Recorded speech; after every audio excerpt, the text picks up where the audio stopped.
Ambil contoh daripada Nabi lah. Ambil contoh daripada Nabi. Saya baru ni ada satu ustaz. Ustaz ni glamour lah. Top.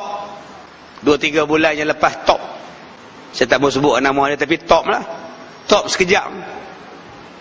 Sahabat saya pun, sahabat rapat. Duk baca khutbah dulu ni. Top pasal baca khutbah, duk doa apa tu. Dia main jumpa saya, ni Ana ni, kita lama kawan ni, Ana anggap anta ni macam adik Ana ni. Ya. Apa masalah ustaz? Ana lama nak jumpa anta ni. Depa duk tanya Ana ni, Ana pening nak jawab ni. Ana telah ni, Ana diam. Depa tanya apa anta ni, Ana diam, Ana tak tahu apa. Selagi Ana tak jumpa anta, Ana nak tanya. Anta ni betul-betul ini belah mana ni? Itu soalan dia tuan-tuan. Bagus ustaz ni. Saya tabik spring dekat dia. Saya tanya dekat dia, pasal apa ustaz kata soalan tanya macam itu? Dah, mereka duk tanya entah. Pasal entah duk mengajar rumah menteri besar ni, mereka duk bisin. Entah belah mana ni? Saya kata ustaz, kita ni ustaz. Saya pendakwah, ustaz pun pendakwah. Ustaz pendakwah, saya pun pendakwah. Kita duk ajar pada orang sunnah Nabi SAW. Kita ajar supaya anak-anak buah kita, pelajar-pelajar kita ikut Nabi, ikut sunnah. Saya kata dekat dia, ustaz, janggut ni sunnah yang kecil, tak simpan pun tak apa. Serban ni sunnah yang kecil, tak pakai pun tak apa. Tak apa. Potong kuku ni sunnah kecil, yang tu kita ikut. Kenapa kita tidak mengikut sunnah Nabi yang besar-besar?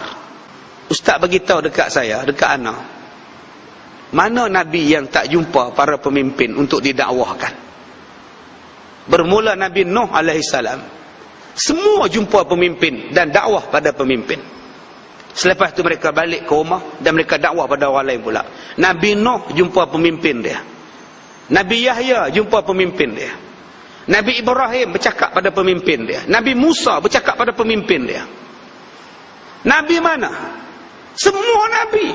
Nabi Syu'ib, Nabi Harun, Nabi Zakaria, Nabi Isa. Bukankah dalam Quran disebut, ya ma'syaral muslim, wahai pemimpin-pemimpin orang Islam. Bukankah Allah Ta'ala sebut semua Nabi-Nabi ini, wa malaihi bertemu dengan pemimpinnya. Nabi Muhammad menghantar surat kepada Heraklu. Nabi Muhammad menghadap Abu Jahal dan Abu Lahab. Nabi Muhammad pergi bertentang, hantar utusan, jumpa dengan pemimpin besar. Nabi mana yang tak jumpa?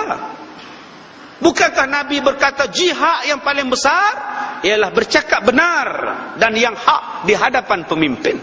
Kalau ana tak masuk, siapa yang akan masuk? Kalau ana tak bercakap, siapa yang akan bercakap? Dan setakat ni ana masuk ada tak pernah cakap apa-apa, melainkan ana kata taat kepada Allah, ikut peraturan Allah, ikut undang-undang Allah. Tak apa, ana balik dulu. Ni tuan-tuan kena faham. Janganlah kutuk tak habis-habis, tibai tak habis-habis. Saya bukan orang politik. Saya penceramah. Saya pendakwah. Janganlah orang politik hentam saya. Orang politik buat kerja politik, saya kerja saya. Mak rempit, siapa nak jaga? Gay, siapa nak jaga? Orang miskin. Sekarang saya bela orang miskin, saya bela mak rempit, saya jaga budak-budak yang sakit, anak yatim. Saya tengok mak-mak isak dadah. Saya ada program khas dengan penagih-penagih dadah. Saya ada program khas dengan pondan.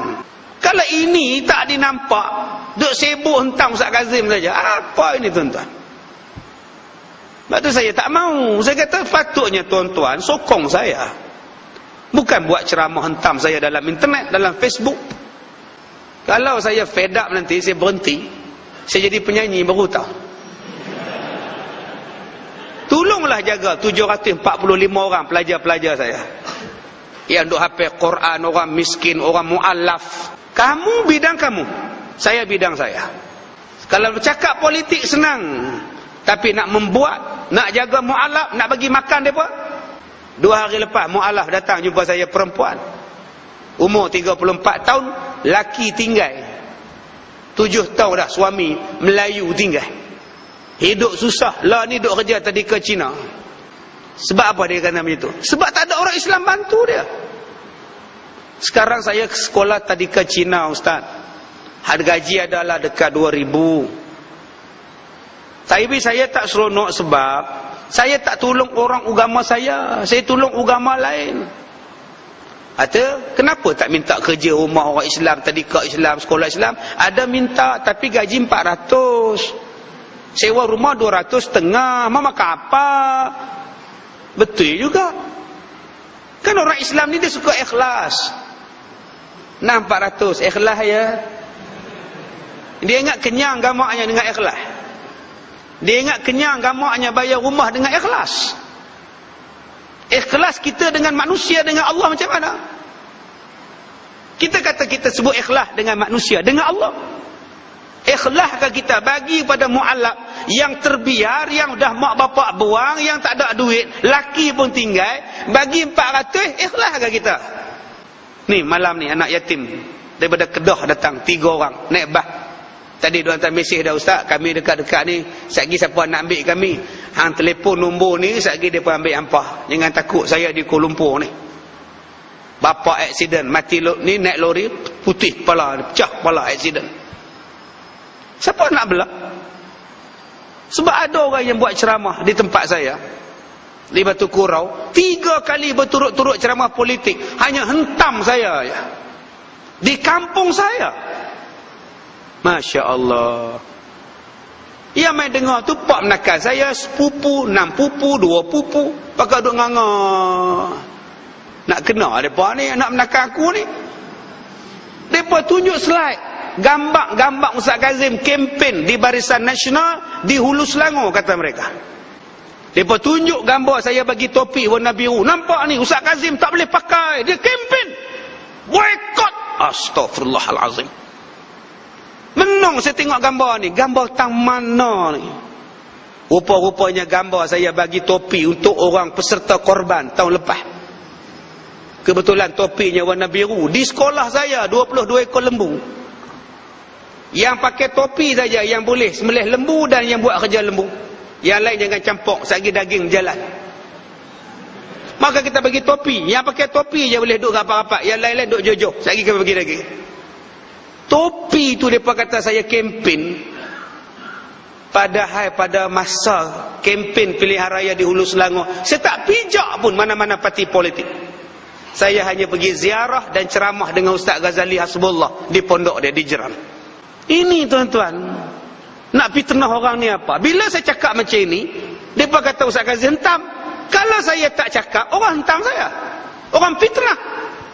Bukankah Nabi kata kalau orang buat kamu buat balik macam dia buat? Sekarang saya jawab balik.